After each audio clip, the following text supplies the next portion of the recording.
এরপর প্রশ্ন হলো, অন্যের স্ত্রী কৌশলে বা প্ল্যান করে তালাক নেওয়াইয়া ও ইদ্যত পালন করাইয়া বিয়া করলে শরীয়ত সম্মত হবে কিনা। কারোর স্ত্রী, আল্লাহ মাফ করুক, এরকম কৌশল করে যদি কেউ তালাক নেওয়া এবং সে তাকে পরবর্তীতে বিয়ে করার পরিকল্পনা করে, এ সাধারণ জেনাকারী না, বরং একটা সংসার ভঙ্গকারী এবং একজন মানুষ, একজন পুরুষের হক নষ্টকারী, একজন নারীর হক নষ্টকারী, পরকীয়ার মতো ডেঞ্জারাস রোগের রোগী। পরকীয়ার অপরাধে যদি কোনো বিবাহিত মানুষ জড়িয়ে যায়, আল্লাহর জমিনে যত দণ্ডবিধি আছে ইসলামী শরীয়তে, ইসলামী দণ্ডবিধিতে সবচেয়ে কঠিন দণ্ডবিধি কোথার জন্য? এই পরকীয়ার জন্য। এত ডেঞ্জারাস অপরাধ, এত ভয়াবহ অপরাধ।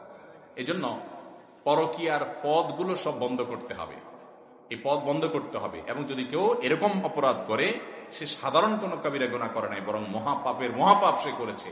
আল্লাহ তাআলা আমাদেরকে হেফাজত রাখুন।